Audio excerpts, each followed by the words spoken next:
Studebaker Carb rebuilt. I haven't got it all dialed in and tuned up yet, but I do have it rebuilt, and it's time to start it up and see how it runs. So I have had it started once before. Fast idle was a little bit too fast, but I'm happy with the way it starts.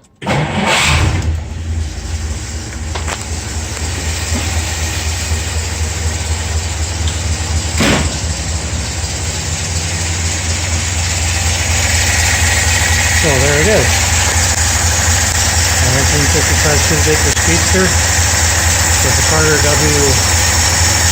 WCFB carburetor. There's the hood. There's a ton more work to do on this old gal. It's going to keep me busy for a long time. I've also started cleaning up the trunk a little bit too.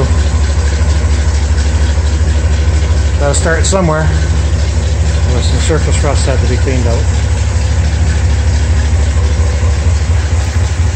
So it's Sunday night, and I'm gonna shut her off and go and binge watch Netflix.